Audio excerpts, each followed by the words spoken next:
8 teams to go in my road to predict all 131 teams this college football offseason, and we are moving on to the Louisiana Tech Bulldogs, a team last year that, I gotta be honest, I don't think this record really indicated how competitive this team actually was last year. They only won 3 games last year and probably should have won more last season. Now they have a new head coach coming into this team, some talent leaving here, but they have some nice pieces coming back on this team as well. So can Louisiana Tech push for a spot in a bowl game, maybe even get into the postseason in 2022? Or will this team maybe need a year or two under their new head coach to try to find some rhythm and some competitiveness in Conference USA? What's up, Tailgaters? My name is Tailgate Nate, and welcome to my channel. I'm predicting all 131 teams this college football offseason, which means, well, chances are I've probably already done your favorite team. So if you're not a fan of a team in Conference USA, hey, after you watch this video, hit the subscribe button, go through my channel. I got playlists where you can find your favorite team. But in case you are a fan of a team in Conference USA, just hit the subscribe button, ring the notification bell. Your video will be out within the next coming days. We're so close to ending predictions. But guys, if you're a fan of the Louisiana Tech Bulldogs, you guys are going to know this team a lot more than I do. So if you feel like I missed something and you want to add something, please leave it in the comment section down below. I'd be more than happy to hear what you guys have to say about this team. Let's hear my thoughts on this team in 2022. They're my 8th ranked team in Conference USA coming into the 2022 college football season.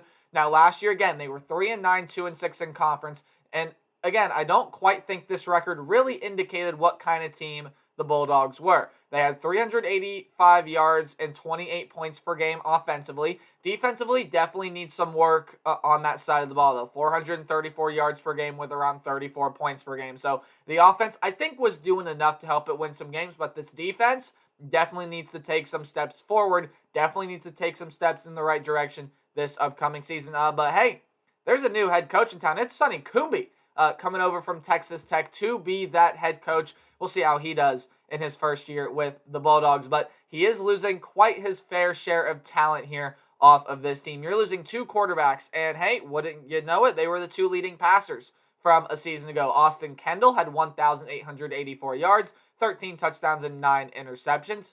He is gone off this team. And Aaron Allen, who was the backup last year, 620 yards, 2 touchdowns, 4 interceptions.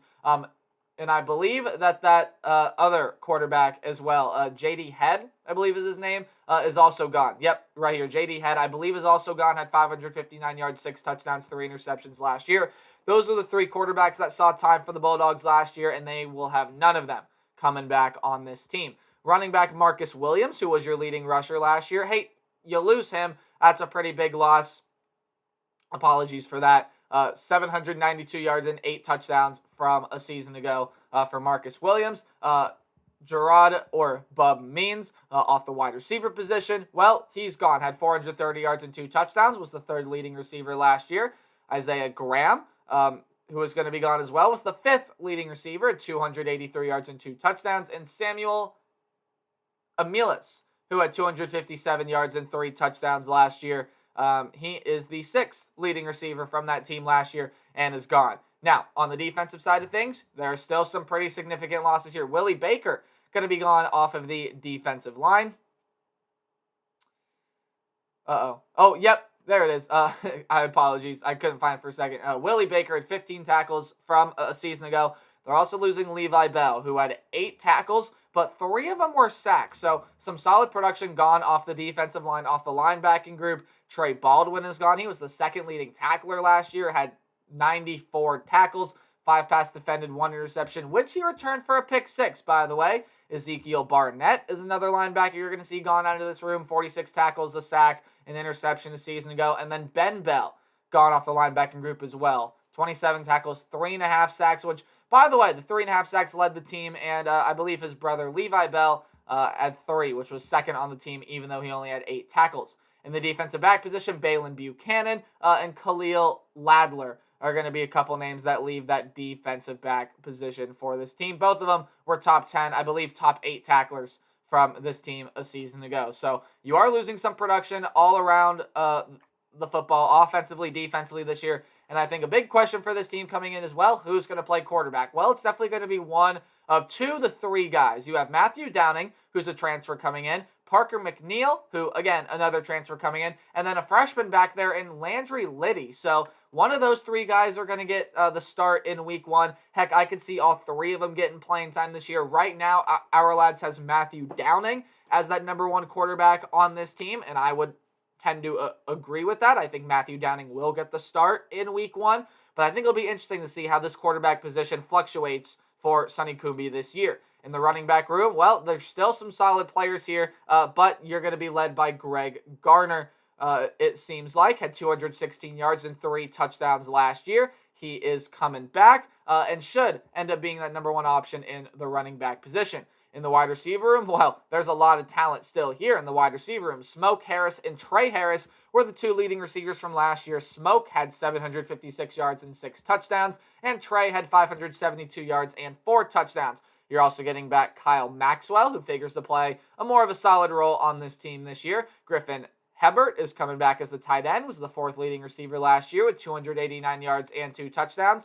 But then you're also getting a transfer coming in Devontae Lee. Now, to my knowledge, didn't get a lot of playing time at LSU, his former program, but I believe was a former pretty high-rated 4-star coming out of high school. So I would look for him to get some reps on this Louisiana Tech team this upcoming season. When you take a look at the defensive side, Deshaun Hall, Keichel Clark, Kiwi Rose, going to be some names on the defensive line that I would like to highlight. Hall had 2.5 sacks last year. It should be Michael Clark, not Keichel Clark. I don't know where that K came from, but I apologize. It's Michael Clark, had 40 tackles, 2 sacks last year. In the linebacking group, well, you have Tyler Grubbs. Hey, that's your leading tackler from last year, also with 4 passes defended.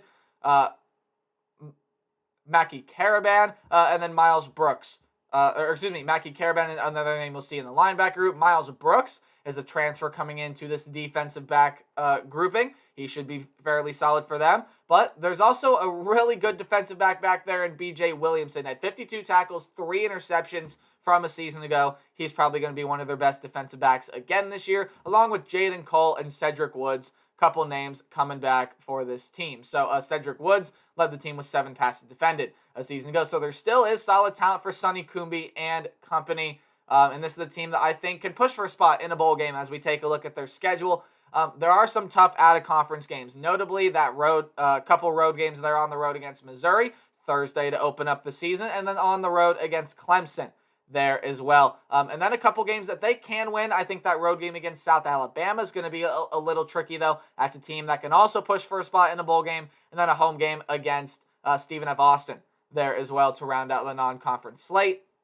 When you take a look at conference play, well, home games against Utep, Rice, Middle Tennessee, and UTSA. And then you have games on the road against North Texas, FIU, UTSA, and Charlotte. Oh, did I say UTSA earlier? I meant UAB as that final home game of the season. So let's dive in to Louisiana Tech's schedule here a little bit deeper.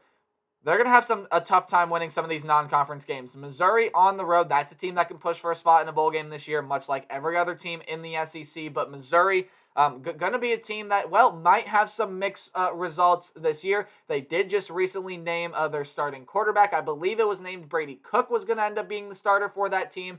So Missouri got some nice pieces working for them, but they're losing a lot off that team. But, I mean, Louisiana Tech going on the road, don't know that they have much of a shot against Missouri. On the road against Clemson, now we know the offensive problems that Clemson needs to fix, but, I mean, hey, sorry Bulldog fans, but you just are not going to beat the Clemson Tigers, figure to be a top 10 team coming into this upcoming season. But there are 2 winnable games in non-conference. I think Stephen F. Austin, very winnable game there. And then South Alabama there as well. Now, they are losing Jalen Tolbert, that amazing wide receiver that figures to be lighting things up in the NFL this upcoming year.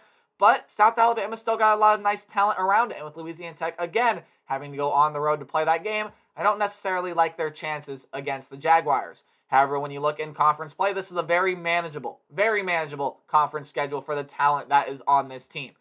You do play Utep at home. Now, that's a really interesting game to me because Utep, I think, is going to be a lot better of a team than a lot of people think. Yes, they're losing a lot of production in that wide receiver room, but you have your quarterback coming back, your top 2 rushers from the past couple seasons coming back as well. Utep is still going to be a good team in 2022, but the Bulldogs get that UTEP team at home.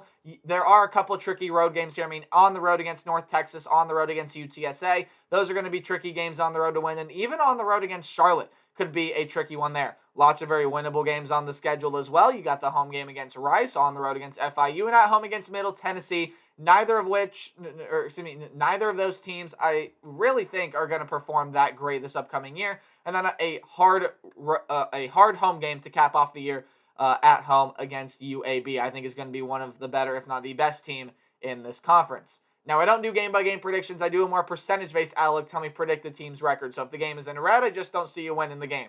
If the game is in orange, I still don't see you winning, but it is college football and upsets can happen. Yellow are your 50-50 or high upset potential games. Games in yellow-green are games you should win, but hey, watch out for teams on the other side of the ball. And games in green, I do have you winning. So Stephen F. Austin, I do think is going to be a win for this team, as well as Rice and FIU. I'm also leaning towards Middle Tennessee even being a win for this Louisiana Tech team. I think there is not necessarily a huge gap, but there is a fairly sizable gap between them and Middle Tennessee, which if you've been keeping up with my predictions, you'll know I have Middle Tennessee as the 9th-ranked team in this conference, Louisiana Tech at 8. But there also are, again, a lot of tricky games here. I think they're going to have tough times winning on the road against North Texas, on the road against UTSA, and at home against UAB. I think those very well at the end of the year may end up proving to be the 3 best teams that are in this conference this upcoming year. Going back to the non-conference slate for a little bit, I mean, Missouri, Clemson, probably not going to win either of those 2 games. On the road against South Alabama, they could. I think a lot of things would need to go right for this Bulldogs program. I like what South Alabama has this year. But hey, that also could be a game that could make or break one of those 2 teams' bowl chances, and it's only going to be September 24th. I think that's how important that game can be. But when you take a look in conference play, I mean, again, like I said, this is a very manageable conference schedule for Louisiana Tech. You get Utep at home. Now, again, I think Utep is going to be a little bit better than some people think, but getting that game at home is a huge win for the Louisiana Tech Bulldogs. Middle Tennessee, again, I think I've already talked about it. They lose a lot of production, especially a lot in a defense that was super aggressive a year ago. And I think, in my mind, there's a question on how aggressive that defense is going to be coming into this season. I expect it to take a step back, and I don't think Middle Tennessee really has the offense to cope to put up 35 points a game that they may need to pull out some of those wins here in this conference. Middle Tennessee, Louisiana Tech. I think it's going to be an interesting game, but I am going to favor the Bulldogs a little bit there in that matchup. And then the one game I really haven't talked about here is that road game against Charlotte. I think that's going to be a very, very interesting game. Now, Charlotte is a team that I do like coming into 2022. I know they missed out on a bowl game last year, kind of stumbled down the stretch, did win some pretty key games there as well, but Charlotte has a lot coming back on the offensive end. They are losing some defensive talent, but a lot coming back on the offensive end. I think Charlotte going to be one of the sleepers here in Conference USA. Louisiana Tech has got to watch out when they go play Charlotte on the road. When I look up and down the schedule for Louisiana Tech, they should post a better 3-9 record than they had a season ago. I think this schedule is manageable in Conference USA. There are a couple games in non-conference that, make you scratch your head when you look at this program, but overall, I think they're going to fare really well in conference play.